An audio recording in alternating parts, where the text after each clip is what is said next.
Warren Buffett is a name known all over the world. Many people call him the Oracle of Omaha. This is because he is from Omaha, Nebraska, and he is very wise about investing money. He is one of the richest people on the planet. But his story is not just about money. It is a story about hard work, smart thinking, and living a simple life. For many decades, people have looked to him for advice on business and life. He is the chairman and CEO of a very large company called Berkshire Hathaway. This company owns many other famous businesses, and its success is a direct result of Buffett's unique approach to investing. His fame comes from his amazing ability to pick good investments. He started with very little money. Over many years, he grew his wealth into billions of dollars. He did this not by following trends or taking wild risks. Instead, he used a careful and patient method. He looks for wonderful businesses that he can buy at a fair price. This sounds simple, but it requires a lot of research and discipline. People admire him because he explains his ideas in a way that is easy to understand. He writes a letter to his shareholders every year, and these letters have become famous for their wisdom and clarity. The company he leads, Berkshire Hathaway, is a testament to his genius. It started as a failing textile company. Buffett took control and slowly transformed it into a massive holding company. Today, it is one of the largest and most respected corporations in the world. It owns companies that make candy, sell insurance, run railroads, and generate electricity. This incredible transformation shows how powerful Buffett's ideas are. His journey from a young boy fascinated by numbers to a global investment icon is a source of inspiration for millions of people who dream of achieving success through steady and intelligent effort. Beyond his incredible financial success, Warren Buffett is also known for his character. He is famous for his humble lifestyle. He still lives in the same house he bought in Omaha in 1958. He enjoys simple pleasures like eating at McDonald's and drinking Coca-Cola. He is also one of the most generous people in history. He has pledged to give away almost all of his immense fortune to charity. This combination of business brilliance, personal humility, and incredible generosity makes him a truly legendary figure in the modern world. His story is about more than just getting rich. It is about building something that lasts and giving back to society. Warren Buffett's interest in business and money started when he was just a young boy growing up in Omaha. He was not like other children who spent all their time playing games. Instead, he was fascinated by numbers and finding ways to earn his own money. He was born in 1930 during the Great Depression, which taught him the value of being careful with money. His father, Howard Buffett, was a stockbroker and later a congressman. From his father, Warren learned about the stock market at a very early age. He would spend hours in his father's office, reading any book he could find about business and finance. His first business ventures were small, but showed his entrepreneurial spirit.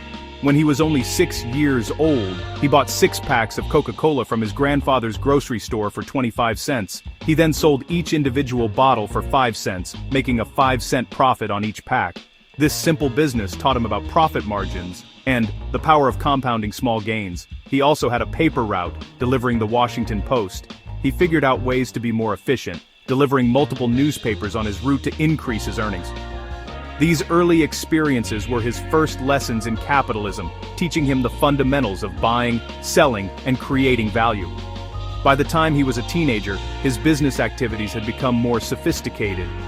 He and a friend bought a used pinball machine for $25. They placed it in a local barber shop. The machine quickly became popular, and the money started rolling in. Soon, they owned several pinball machines in different barbershops across Omaha. This venture taught him about passive income, where an asset works to earn you money. He was learning by doing, gaining practical business knowledge that would be far more valuable than anything he could learn in a classroom at that age. He was a natural capitalist, always looking for an opportunity. Even before he was old enough to drive, Warren was already an investor. He made his first stock purchase at the age of 11. He bought 3 shares of a company called City Service Preferred for himself and 3 for his sister, Doris. The stock price went down shortly after he bought it, which made him very nervous. He waited patiently until the stock price recovered, and then he sold it for a small profit. However, the stock's price shot up much higher soon after he sold it. This experience taught him a powerful lesson about the importance of patience in investing. It was a mistake he would never forget, and it shaped his long-term investment philosophy. After finishing his undergraduate studies, Warren Buffett wanted to learn more about investing. He discovered that two of his favorite authors on the subject, Benjamin Graham and David Dodd, were professors at Columbia Business School in New York. He applied and was accepted. This was a turning point in his life. Benjamin Graham was the author of a groundbreaking book called The Intelligent Investor. This book became Buffett's Bible. Graham was known as the father of value investing, a strategy that focuses on buying stocks for less than their intrinsic value. This idea resonated deeply with the young Buffett, who was naturally inclined to look for bargains. At Columbia, Buffett was a star student. He soaked up every word of Graham's lectures. Graham taught that the stock market could be thought of as a moody business partner named Mr. Market. Some days, Mr. Market is euphoric and offers to sell you shares at very high prices. Other days, he is depressed and offers to sell you the same shares at very low prices. The intelligent investor, Graham explained, should ignore Mr. Market's mood swings. Instead, the investor should use the low-price offers to buy and simply ignore the high-price offers. This simple but powerful metaphor became a cornerstone of Buffett's own investment philosophy. Another key concept that Buffett learned from Graham was the margin of safety. This is the principle of buying a security at a significant discount to its underlying value. This discount provides a cushion against errors in judgment or bad luck. If you buy a business that you calculate is worth $1, but you only pay 50 cents for it, you have a large margin of safety. This protects your investment from losing money. Buffett considered this the most important single concept in investing. He absorbed this idea completely, making it a strict rule for every investment he would ever make in his career. After graduating from Columbia, Buffett wanted to work for his mentor, Benjamin Graham. He offered to work for Graham's investment firm, Graham Newman Corp., for free. Initially, Graham refused, partly because Buffett was not Jewish, and Graham had a policy of hiring Jewish applicants at a time when they faced discrimination on Wall Street. However, Buffett was persistent. He kept in touch with Graham, sending him investment ideas. Eventually, Graham relented and hired Buffett. Working alongside his hero was an invaluable experience. He learned firsthand how to analyze financial statements, find undervalued companies, and manage a portfolio with discipline and a focus on risk. After working for Benjamin Graham for a couple of years, Buffett decided it was time to return home to Omaha. In 1956, at the age of 26, he started his own investment firm, the Buffett Partnership Limited. He began by pooling money from a small group of family and friends. He started with about $105,000 of his own money and money from his partners. He ran the partnership from a small study in his home. His goal was simple: to beat the market averages over the long term while taking less risk. He promised his partners that he would manage their money just as carefully as he managed his own. The partnership structure was unique. Buffett did not charge a standard management fee. Instead, he would only take a share of the profits if the partnership's returns were above a certain threshold, initially 6% per year. This meant his success was directly tied to the success of his partners. This aligned his interests perfectly with theirs. He wrote detailed letters to his partners each year, explaining his strategy, his performance, and his thoughts on the market. These letters were an early version of the famous Berkshire Hathaway shareholder letters he would later write, known for their honesty and educational value. During the partnership years, from 1956 to 1969, Buffett achieved phenomenal results. He compounded his partners' money at an average annual rate of nearly 30%, far outpacing the general stock market. He did this by sticking to the value investing principles he had learned from Ben Graham. He searched for deeply undervalued companies, which he called cigar butts. These were struggling businesses that were trading for far less than their liquidation value. They were like a cigar butt found on the street, not pretty, but you could get one last free puff out of it. He bought many of these cheap stocks and made excellent returns as their prices recovered. One of his most successful investments during this period was American Express. The company's stock price collapsed in 1963 due to a scandal involving one of its subsidiaries. Everyone on Wall Street was panicking and selling their shares. But Buffett did his own investigation.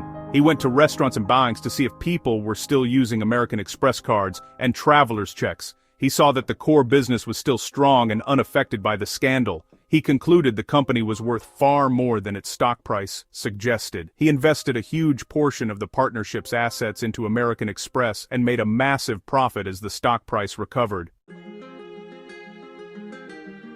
In the early 1960s, Warren Buffett began buying shares of a struggling textile manufacturing company in New Bedford, Massachusetts. The company was named Berkshire Hathaway. At the time, it was just another cigar butt investment for his partnership. The American textile industry was in decline, and Berkshire Hathaway was consistently losing money.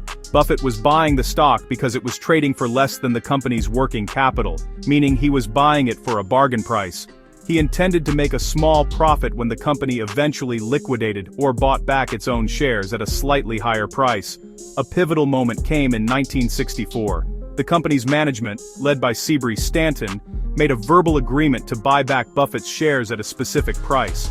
However, when the official written offer came, the price was slightly lower than what was agreed upon. This angered Buffett. Instead of selling his shares back to the company, he decided to do the opposite. He became aggressive and started buying more and more shares.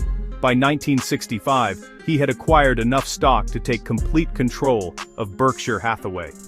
He fired the old management and suddenly found himself in charge of a dying textile business he never really wanted to own. For a while, Buffett tried to keep the textile business alive. He invested in new equipment and tried to make it more efficient. However, he soon realized that the industry was facing overwhelming competition from overseas, where labor was much cheaper. No matter how well he managed the business, it was never going to be a great, long-term investment. He famously compared it to being in a sinking boat, saying that when a management with a reputation for brilliance tackles a business with a reputation for bad economics, it is the reputation of the business that remains intact. He knew he needed a different strategy. The brilliant move came when Buffett decided to use the small profits and cash flow from the textile operations to buy other businesses. In 1967, he used Berkshire's money to purchase two insurance companies in Omaha: National Indemnity Company and National Fire and Marine Insurance Company. This was the masterstroke. Insurance companies collect premiums from customers up front and only pay out claims later. This creates a large pool of money, called float, that the insurance company can invest for its own profit. Buffett realized he could use this float to buy more stocks and even entire companies. This decision marked the beginning of Berkshire Hathaway's transformation from a failing textile mill into a diversified investment powerhouse. Warren Buffett's investment philosophy, while rooted in the teachings of Benjamin Graham, evolved over time. He moved beyond just buying cigar butt companies at cheap prices. Eventually, he started to focus on buying wonderful companies at a fair price. He realized that, it was far better to buy a great business at a reasonable valuation than a mediocre business at a bargain basement price. A great business has the power to compound its value over many years, creating far more wealth in the long run. This shift in thinking was a crucial part of his success in building Berkshire Hathaway into the giant it is today. One of the core tenets of his approach is the idea of a circle of competence. Buffett insists that an investor should only buy businesses that they can fully understand. He doesn't invest in complex technology companies, for example, because he admits he doesn't understand how they will maintain a competitive advantage in the long term. He sticks to businesses with simple models, like selling candy, soft drinks, or insurance. This discipline prevents him from making mistakes by venturing into areas where he lacks expertise. He believes that knowing the boundaries of your own knowledge is a critical part of being a successful investor. Another key principle is the search for companies with a durable competitive advantage, which he calls an economic moat. An economic moat is a special quality that protects a company from its competitors, much like a real moat protects a castle. This could be a powerful brand name, like Coca-Cola's, which people trust all over the world. It could be a low-cost advantage, like Geico's ability to sell insurance cheaper than its rivals, or it could be a network effect, where the service becomes more valuable as more people use it. Buffett looks for businesses with wide, sustainable moats because they are able to earn high profits for many years. Finally, Buffett emphasizes the importance of having a long-term time horizon. He famously said, "Our favorite holding period is forever." He does not buy stocks with the intention of selling them in a few months or years. He thinks of buying a stock as buying a piece of a business. He wants to be a part owner of that business for decades. This long-term perspective allows him to ignore the short-term noise and volatility of the stock market. He focuses on the underlying performance of the business itself. If the business is doing well and growing its earnings, he is confident that the stock price will eventually take care of itself. No story about Warren Buffett is complete without mentioning his longtime business partner and friend, Charlie Munger. Buffett often refers to Munger as his other half, and he credits Munger with being the architect of the modern Berkshire Hathaway. They first met in Omaha in 1959. Although Munger was a lawyer at the time, he shared Buffett's passion for business and investing. They quickly became close friends, spending hours talking about investment ideas. Munger was incredibly intelligent and had a broad range of knowledge across many different fields, which Buffett found immensely valuable. Charlie Munger was the one who really pushed Buffett to evolve his investment style. While Buffett was still focused on buying the cigar butt companies taught by Ben Graham, Munger convinced him that it was better to pay a fair price for a truly wonderful business. Munger's famous line is, "A great business at a fair price is superior to a fair business at a great price." This philosophy led to one of their most important early acquisitions. In 1972, they bought See's Candies, a high-quality chocolate company. It was more expensive than what Buffett would normally pay, but Munger saw its powerful brand and customer loyalty, its economic moat.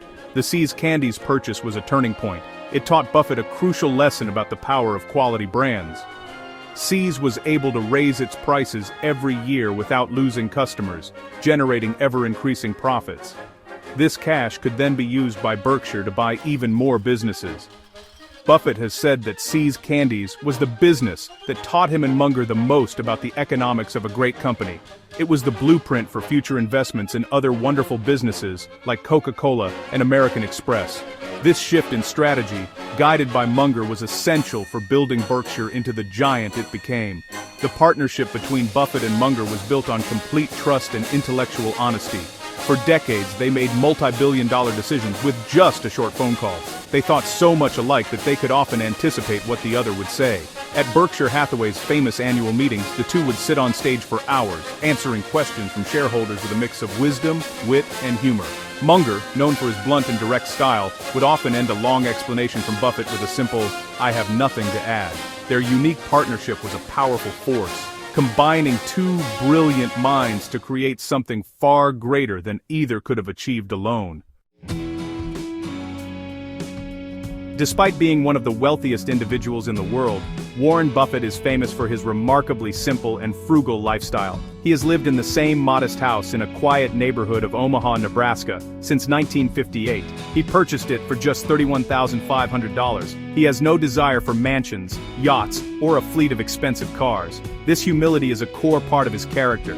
He believes that once you have everything you need, having more money doesn't make you any happier. He finds joy not in material possessions but in his work, his family, and his simple daily routines. His daily habits are also famously down to earth. For many years, his breakfast has come from a McDonald's that he passes on his short drive to the office. The amount he spends depends on how prosperous he is feeling that morning. He is a voracious reader, spending up to 80% of his day reading books, newspapers, and company reports. He believes this constant learning is the key to his success. He is also a huge fan of Coca-Cola, reportedly drinking several cans a day. This simple, disciplined lifestyle allows him to stay focused on what he loves most, managing Berkshire Hathaway and allocating its capital. This personal frugality stands in stark contrast to his immense generosity. For most of his life, Buffett planned to leave his fortune to his foundation, to be distributed after his death. However, his thinking changed after the passing of his first wife, Susan Buffett, in 2004. In 2006, he made a historic announcement. He pledged to give away the vast majority of his Berkshire Hathaway shares to charity, with the largest portion going to the Bill and Melinda Gates Foundation. At the time, it was the largest charitable donation in history, valued at over $30 billion. He believed the Gates Foundation was best equipped to distribute the money effectively to tackle global health and poverty. Buffett's philanthropy has had a massive global impact. The money he has donated has helped fund vaccination programs that have saved millions of lives, supported efforts to eradicate diseases like polio, and improved education and agricultural development in poor countries. He also co-founded the Giving Pledge with Bill and Melinda Gates in 2010. This is a campaign to encourage the world's wealthiest people to commit to giving more than half of their wealth to philanthropic causes. Buffett's decision to give away his fortune during his lifetime rather than after has set a powerful example for other billionaires, inspiring a new wave of large-scale philanthropy around the world. Today, in 2025, Warren Buffett is in his 90s, and he still goes to work every day as the chairman and CEO of Berkshire Hathaway. His passion for business and investing has not faded with time. He continues to oversee the vast and diverse collection of businesses that make up the Berkshire Empire. The company has grown into a behemoth, with a market value of hundreds of billions of dollars. It is a powerful symbol of the success that can be achieved through patient, long-term, value-oriented investing. The company's future without Buffett is a topic of much discussion, but he has worked hard to build a strong culture and a team of capable managers to carry on after he is gone. The annual shareholders' meeting of Berkshire Hathaway has become a legendary event, often called Woodstock for capitalists. Every year, tens of thousands of people from all over the world travel to Omaha to listen to Buffett and his partner Charlie Munger answer questions for hours. These meetings are a masterclass in business, investing, and life. Buffett's willingness to share his wisdom openly and honestly is one of the reasons he is so admired. He has educated a generation of investors, teaching them to think like business owners, to be fearful when others are greedy, and to be greedy when others are fearful. His enduring importance in the world of business comes from the clarity and consistency of his message. In a financial world that is often complex, confusing, and driven by short-term speculation, Buffett's voice is one of reason and common sense. He reminds us that investing is not about complex algorithms or predicting the market's next move. It is about understanding businesses, assessing their long-term value, and having the discipline to act only when the price is right. His success over more than half a century provides undeniable proof that this timeless approach works. He is a living legend whose principles will be studied for generations to come. In conclusion, Warren Buffett's legacy is twofold. On one hand, it is the incredible financial machine he built, Berkshire Hathaway, a company that stands as a monument to rational capital allocation. On the other hand, and perhaps more importantly, it is a legacy of wisdom and generosity. He has not only created immense wealth but has also provided a roadmap for others to follow and has pledged to give that wealth back to society to help solve its biggest problems. His journey from a boy selling Coca-Cola in Omaha to the world's most respected investor is an inspiring story of how intelligence, integrity, and a focus on the long term can create extraordinary and lasting value.